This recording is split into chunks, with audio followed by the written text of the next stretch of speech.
Welcome in to another episode of the Barnes on Bama podcast. I'm your host, Tom Barnes, and we have a ton to discuss.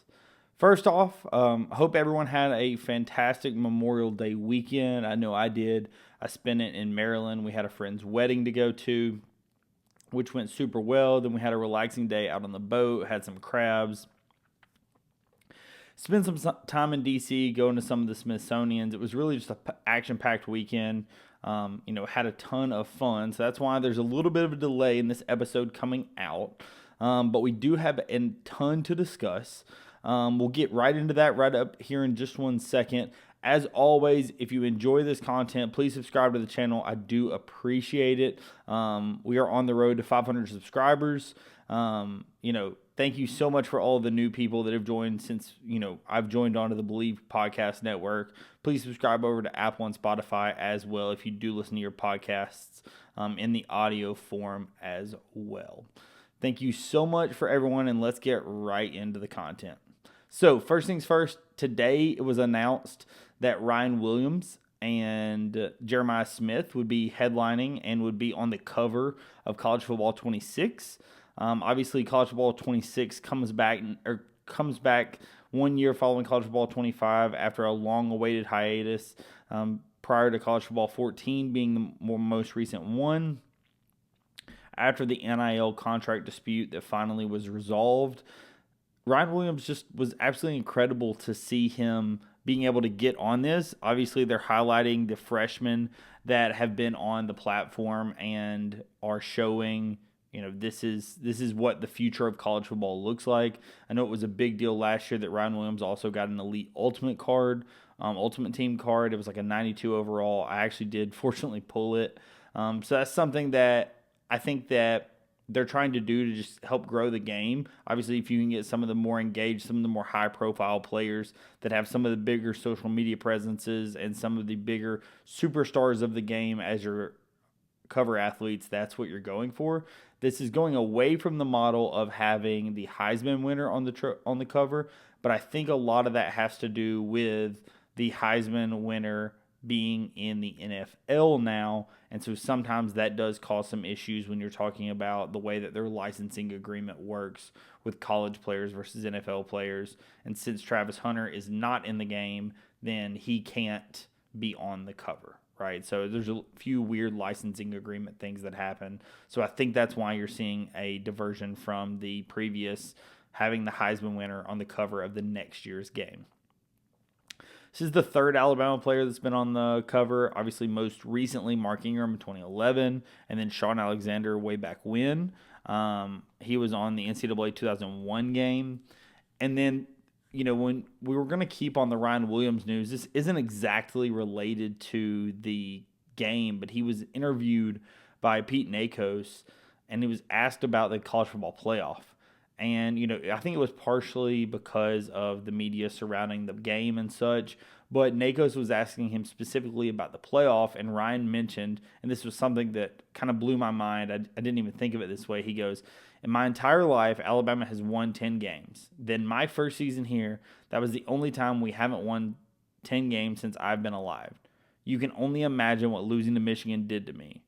We know what we want to accomplish. We're some men on a mission. All right, that's a quote from Ryan Williams.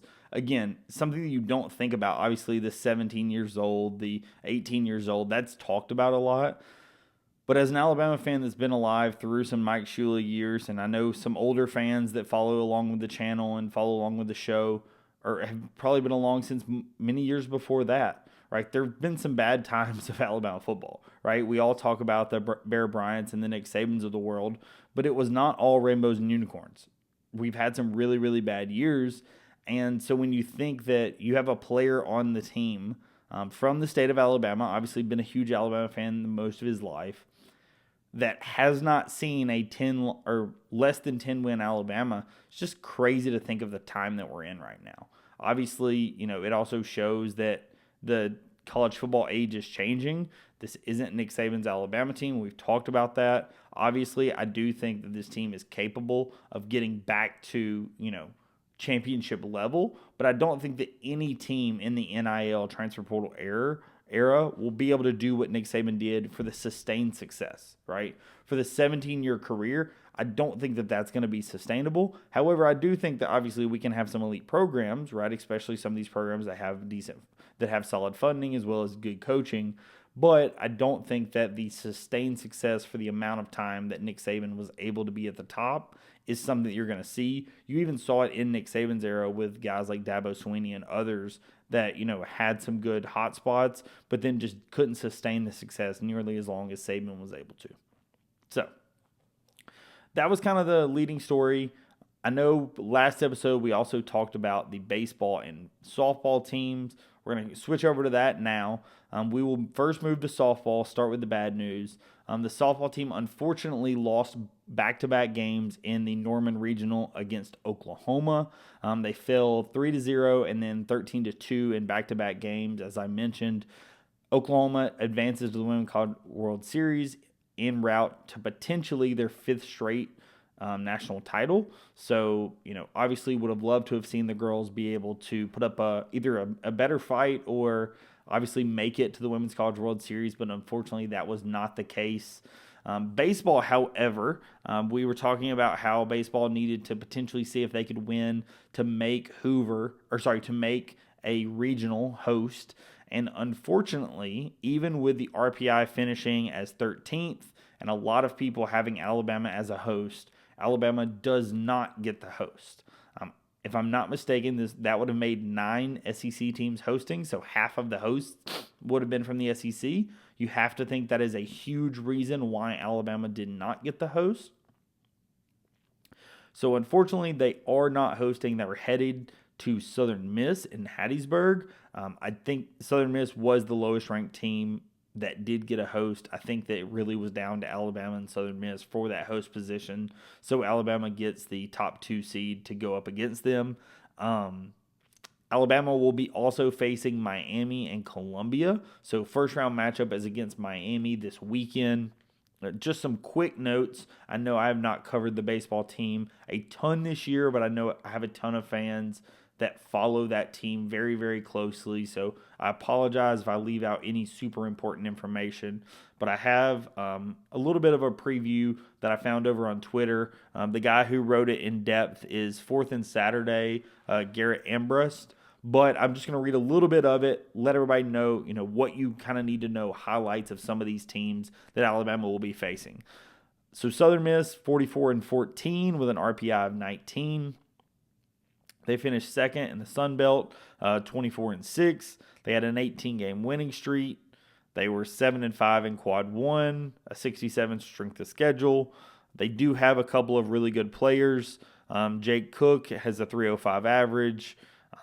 He's by far their best player. They have some other guys in Ozzie Pratt hitting 320, Nick Monsteri hitting 338 with 19 homers. So they definitely have some hot bats.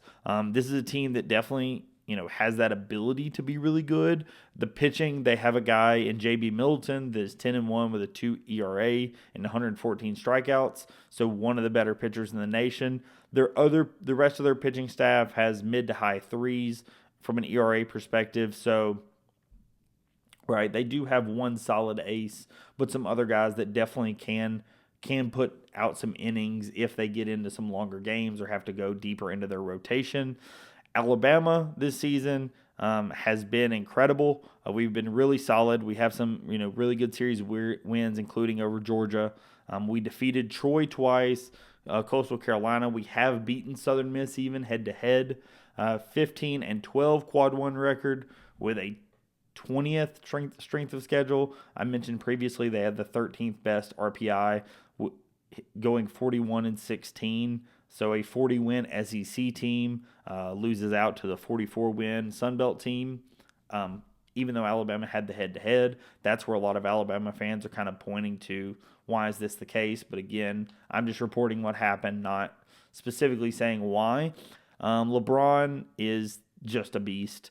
Justin LeBron, must-watch TV. He has a 315 average currently, 18 homers and 72 RBIs.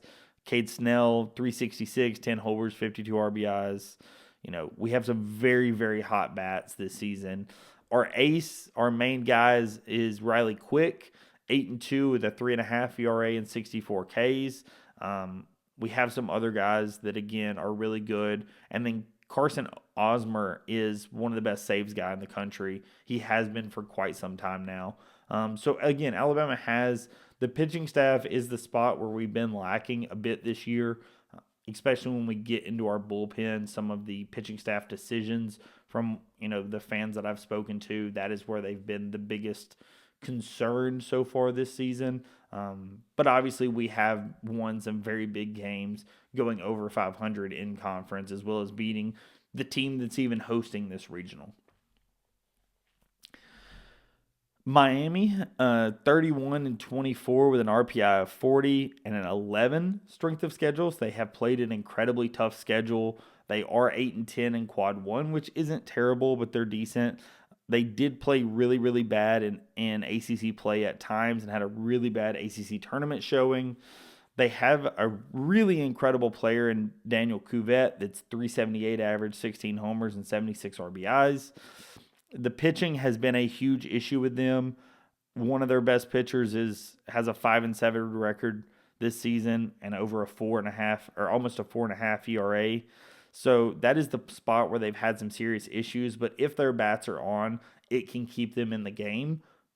However, keeping teams off the scoreboard is where they've really struggled. And then the 4 seed in the tournament, or in our bracket, I guess I should say, is Columbia. 29-17. They went 16-5 in conference, won the tournament. They are 1-9 in quad 1 games with 171 strength of schedule. They're really, really good in quad 3 and 4, but have not played well against some of the best teams on their record, and obviously haven't played a ton of them with that abysmal strength of schedule, having 36 of their games be not even in quad 2. So that's a situation where Columbia is a team that you're going to see what you get when you're talking about a team out of the Ivy League. Baseball is something that it wouldn't shock me if any team could win a game, but when you're talking about winning an entire regional, you really need a fairly deep pitching staff, or you need some starters to go really deep, 6-7 innings, and I just don't think a team like Columbia probably can do that. Miami potentially has a chance if they're able to get the bats moving, but if they can't keep the other team off the scoreboard, probably not realistic. Ideally, this comes down to Alabama and Southern Miss. I like Alabama in this one. Obviously, Southern Miss has a slight advantage with them being at home. Alabama already has the win this season, however, and I think that they have a lot to prove missing out on the regional. So I do really like Alabama's chances in this regional. I would like to see us move on to a super regional and a chance to make the College World Series. I will obviously report much more about that as things move on. Some of the other big news that's happened here recently, the college football playoff, as of last season, was going to a format where the the 4 highest ranked conference champions were the 4 highest ranked seeds, which led to worse teams getting a 4 seed, and potentially the best seed you could get in the tournament was 5th, right? You missed out on the bye, but you got to play the number 4 seed team. This has gone away. The college ball playoff has decided that they're going to go to straight seeding, so 1 through 12, but obviously only 1 through 12 if all the teams that have the automatic bids are in that top 12. So the 12th ranked team, it only gets in if all the conference champions, including the P5 conference champ, is in the top 12. If not, that P4 conference champ, all the P4s and the P5 or the group of 5 conference champ has to be able to get into the tournament. So regular seeding as goes. I think this is a really good change. I don't know why they ever did the other one. I think they were trying to reward some of the other teams. Obviously, it also disrewarded a team like Notre Dame because they never could be a 1 through 4 seed. But I think that this is just a better layout. Go straight seeding, and if teams need to get in, they just need to be higher up in the seeding charts and not have the group of 5 be 16 and jump them, so to speak. But all of that leads into a very odd discussion, and that discussion is around the Big Ten and the SEC. And the reason those discussions are around those two conferences is, of course, the SEC and Big Ten are the two biggest conferences in college football and in sports in the NCAA currently. And because of that, they hold the most power. They have the most teams, they have the most viewership, they have the most power. They also have the TV conference or TV deals that are the biggest. And because of that, you see both of these commissioners going towards, talking about the playoff. And often it sounds like they're wanting to go, when this expands to a 16-team playoff, they want to have 4 automatic qualifiers for each of their conferences. So 4 for the SEC and 4 for the Big Ten. So that's the model that they're wanting to go for, right? They're wanting to go to 4-4, 2-2. So 4-4 for the SEC and Big Ten, 2 for the Big 12, 2 for the ACC, 1 automatic qualifier for the Group of 5, and then 3 Group of 5 teams. They're wanting to do that obviously because they're saying, hey, we have stronger teams, we have better teams, we have more teams, we should get more automatic qualifiers. Obviously, this is something that the other conferences don't like because they're, guaranteeing that their teams get in there. But then you're looking at, a guy like Greg Sankey saying, well, the problem is if you're not going to let us have this amount of automatic qualifiers, then why would we play some of the stronger strength of schedules? Why would we have the better teams? Because we can bolster a better strength of schedule and more wins if we just beat up on some worse teams, right? If you're punishing teams that have 3 losses because we're such a good conference, and he pointed to Alabama and such last season, if you're going to punish some of our 3-loss teams just because they had to go through an absolute gauntlet, then why should we even play that tough of a schedule, right? We shouldn't play as tough of a schedule so that they have as good of an opportunity to get in the college football playoff as everyone else, implying it as route like the ACC and Big 12 is easier. I don't think that that's something that anybody would argue with. I think that everyone would argue that the SEC champ or the Big 10 champ has to go through a harder schedule than the ACC and Big 12. I don't know if 4-4-2-2 is the answer. It would not shock me if they try to force their hand because they have all the money and they have all the mega teams. So it would not shock me if they're like, hey, y'all do this or we're going to break away or we're going to have some other type of thing that comes out. That's what a lot of people are kind of insinuating is going to happen, is that Greg Sankey and the Big Ten commissioner are going to say, well, we're going to make our own league that's not FBS, FCS. It's just going to be the big teams, and we already have the TV deals, so we already have the money. If anybody else wants to join us, feel free, but this is who we have. And as of right now, since they hold the power and they hold all of the strings, it would not shock me if something like that happens. I don't think it's going to anytime soon, but it would not shock me if some of those arguments have taken place, so to speak, if some of those discussions have taken place where they're trying to force their hand. That is something that I definitely think is actively going on as we speak. So that's something that a lot of people are afraid of, and that's the reason why you're hearing a lot of people, especially on Twitter, very upset with a guy like Greg Sankey because they think he's ruining the sport. I do think that it's changing the sport that I fell in love with. It's changing the sport from a regional basis because the team that I support in Alabama has been in one of these mega conferences the entire time I've been alive and has been a powerhouse for a huge percentage of my lifetime. Then, I haven't felt the downside benefit or downside of this. I do know some people that are maybe fans of a team like Washington State or somebody that's definitely had major impacts on all the conference realignment, or a team like Oregon, where now you're having to travel to Rutgers, right? These different realignments and different TV deals, I definitely think are changing the fandom inherently that made college football. I think that if you're interested in that kind of content, listen to the podcast. The guys over at Solid Verbal have talked about this at length because both of them support teams that have vastly been dealt with this. Dan obviously supports Oregon, and then Ty supporting Penn State and Notre Dame. So because of that, they've dealt with a lot of the realignment and things that have happened here recently. But I do think that this is something that definitely is changing the way that college football looks, and I don't know if it's for the better. I think that Greg Sankey has a point, and has all the cards that he can play, but I don't know if it's making things better for him to do what he's doing.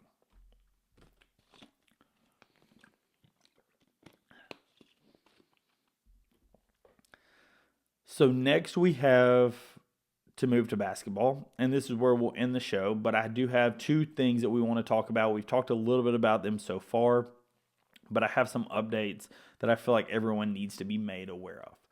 First and foremost, Keontae Jones. Keontae Jones, a lot of people had announced that they thought that he was going to be committing to Alabama. Even on this show, I've made some comments like, hey, it really sounds like Alabama is in the running, but there was something that was happening that potentially was preventing him, and we were going to see if it got resolved. From what I have heard most recently, I would assume he is not coming to campus. And based on some reporting from some other places, he may not be playing anywhere this year. It sounds like there's potentially some legal issues going on. I don't know if it stems criminally or what all is going on, but there is something going on behind the scenes that has not come out yet, but will fully come out. And I'm not going to speculate because I don't know what it is. But from all the sources that I've heard close to Alabama, outside of national sources, just reading articles online, it really sounds like he is not going to be playing for Alabama and potentially not playing for anyone this upcoming season. So definitely it's something major, whatever it is. Like I said, I'm not going to speculate, but that is one thing that has happened. So with Keontae Jones not committing to Alabama, it really sounds like Alabama has shifted their entire focus, and I'm not saying full focus, but a huge percentage of their focus has been shifted to Desmond Claude. And Desmond Claude is the 6'6" point guard from USC. He is a guy that Alabama has been after here recently. He had a visit lined up before the portal closed, before the dead period started, that was from May the 21st through June the 1st. Obviously, that is coming to a close. From what we have most recently heard from a news front, is it sounds like they are working on getting a visit set up around June 1st. So, as soon as that deadline happens, June 1st, it sounds like Alabama will potentially get that visit settled with him. From what I have heard, it sounds like it potentially was an NIL dispute, right? There was a situation where Alabama said, Alabama had agreed to the NIL terms. Then his camp came back and changed the NIL terms, and Alabama was not okay with the changed terms, so we canceled the visit. It sounds like that has been resolved. Whatever it is that's going on, it sounds like it's been resolved. I'm not sure how much money he's going to be getting. I don't know what we've offered him. That's, none of my business. If I know about it, I will talk about it if I feel necessary. But, let's just say that from everything that I've heard, because of LeBaron Philon obviously staying in the draft and others, Alabama has enough money to get a star player. A guy like Desmond Claude that averaged, 17, 18 points a game in the Big Ten. Alabama has the benefit to be able to get somebody like him. We have the NIL available. We obviously have the roster spot. We obviously have the ability in, giving him the amount of shots that he would need. Because if you're bringing in a star player, it's not just the playing time or the NIL. It's also the amount of shots to kind of go around. And that's something that I think we definitely have. Also, we have a role that he can be a really good creator in, because we have so much shot spacing that the fact that he's not an elite three-point shooter does not hurt us. Some other teams, Desmond Claude going to them potentially would hurt them, because, you're often looking to your guards to be your main shooters. All of your wings, forwards, etc. may not be able to shoot the three. But currently in Alabama's starting lineup, we have shooters at all four other positions, right? So if Desmond Claude comes in and starts at either the 1 or the 3, that's the two places where I would kind of assume. I think the lineup's the exact same, but I think he could start at either the 1 or the 3. Either one he starts at, I believe that he ends up being a really, really good player for us, and the spacing that we have will open the floor and allow him to get to the lane where he is phenomenal. He also has the 6'6" size that I think that is really, really big for our team. It would help us from a defensive standpoint as well as his finishing around the rim. Your ability to get shot blocked when you're a lot taller is obviously much better. It's not something that you have as big of an issue with, and that's something that Alabama has struggled with in years past because of how much we want to go to the rim. We definitely get our shot blocked more than some other teams. Desmond Claude also has played with Taylor Bowen before, and also with Preston Murphy before at Expressions. So that is kind of the link that you're looking at with these players. You're looking at Bowen having played with him before. They commented on each other's Instagram posts when the visit was originally announced for the pre-dead period visit. Obviously, it sounds like Alabama has been able to rectify whatever situation's going on. Either Alabama agreed to terms or his camp agreed to terms. From everything that I'm hearing and what Tipton most recently put out, as well as some others, it sounds like Alabama and Gonzaga are the two people that are after him the most currently. I know Alabama, Gonzaga, and Washington were on his most recent list. But from what we've heard, Alabama and Gonzaga are on the most recent list, with Alabama making the strongest push. So I really do think, as always, if we get him on campus, and that's a big if, right? There's two things when you look at Alabama basketball visitors. Did we get them on campus, and did they have the green light to commit while on campus? I think in the event of Keontae Jones, we got him on campus, but he did not have the green light to commit because I think we were still trying to figure out what all was going on regarding the potential legal situation. And now that we're aware, I think that's why we've moved on. The other one is when we had guys visiting before a guy like Muhammad Diabate leaves, right? Alabama's name is linked with some other people. We have some people visit, but again, they're not eligible to commit because we're still trying to hold out either for our guys or for some other guys in the portal. So, that's often what you see. But when Alabama gives a guy the green light to visit, gets the guy to visit, and he has a green light to commit while on the visit, that typically goes very, very successfully. I'm not aware of a guy in recent memory that we got on the visit from a transfer portal perspective and did not close that visit, right?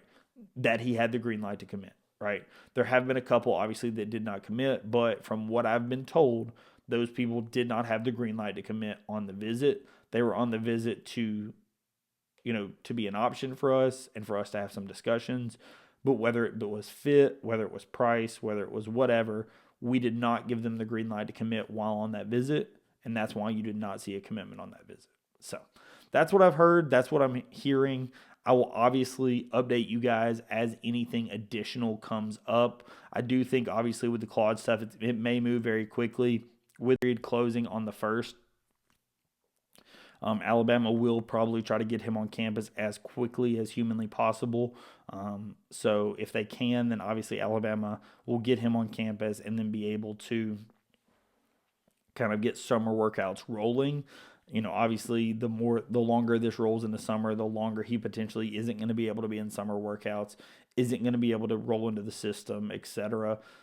With a guy that's in the transfer portal, so he's played a lot of college basketball before, that's not as big of a concern. But from a conditioning standpoint, from one of our guards, we definitely need him in the system as quickly as possible to kind of get used to the way that we play basketball. I will be very, very interested to see how Alabama closes out the roster. I do think that Claude is the missing piece. I think that Claude is what we've been looking for. He gives us the guard/wing. He gives us the size, and he gives us a real playmaker that can do a lot of things, as well as set up most of his teammates for shots. His assist rate's really solid, and I think that he's somebody that will really get his team flourished and get the team going. So as of this current moment, my expectation is that we land Desmond Claude and then Alabama is done. I kind of still would love if we could add another smaller player, potential role player, but I just don't know if that's realistic. I will see if I hear anything else. Obviously, we're also going to bring on Jordan Harper later on this summer to talk about the basketball roster. May wait till Desmond Claude commits or, till this situation is over if he commits, etc., and then bring him on and have him talk about the roster and see if he thinks we're going to add anybody or what his thoughts are on the roster. So if you are interested in having those discussions or checking out those videos that are going to be upcoming, please subscribe to the channel. If you're listening to this on Apple, Spotify, etc., please, like, review, share. It all helps me out.